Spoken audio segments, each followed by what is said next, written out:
Good morning. I'd like to show you how I built this R154 internal throwout bearing setup for the narrow block 4G63 Mitsubishi. This is the bell housing. It's pretty labor intensive to build these to get them just right. It took a long time to bring this one to market. There were a couple of things that had to happen. The original transmission for the 154 didn't have a long enough throwout bearing collar to go all the way up to the Mitsubishi flywheel or pressure plate. So I had to build it into the bell housing. So originally this had a collar that came out about 3 inches that the throwout bearing would have rode on. And I had to cut that off because I replaced it right in the bell housing. You'll see that this transmission fits perfectly flush up into that bell housing. It works out real well. The other thing I did is on the input shaft, I cut it down to the width of a pilot bearing, to exactly, I think that's 1,000 different thicknesses.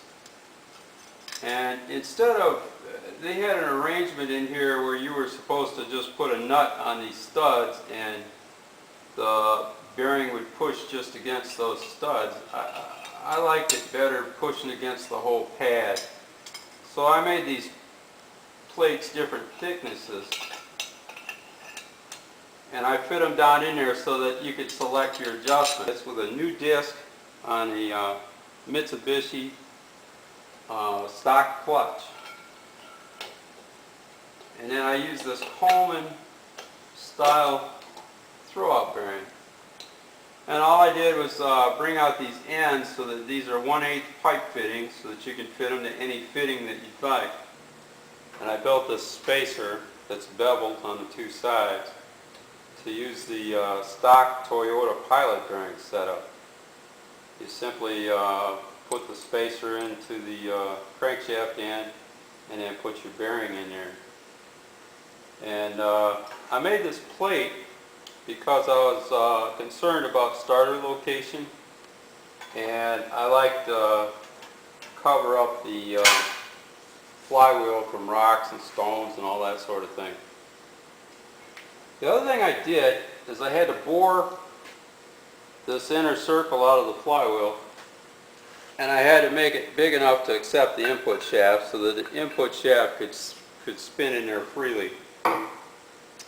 I made that around 28 to 30 millimeters. Can be any size in there if you buy. This is the Toyota disc. It's just a 9-inch disc. I think this one came out of an 85 Toyota truck with a 22R engine. And it fits perfectly inside that front wheel drive setup. Then I just used the Mitsubishi pressure plate or any kind of thing like that. I know some guys like custom flywheels, but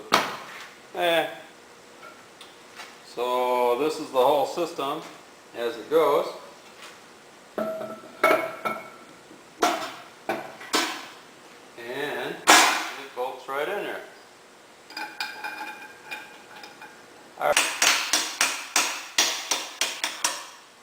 These guide pins would be the pins that are in your transmission.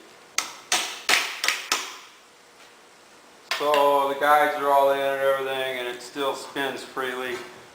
And this motor's all assembled up, so it's hard for me to spin it. But that's it. There ain't a lot more. Put in your master cylinder. The way I've got it adjusted out, it's already adjusted in there freely. Everything's all centered up. And away you go. Boogity, boogity, boogity.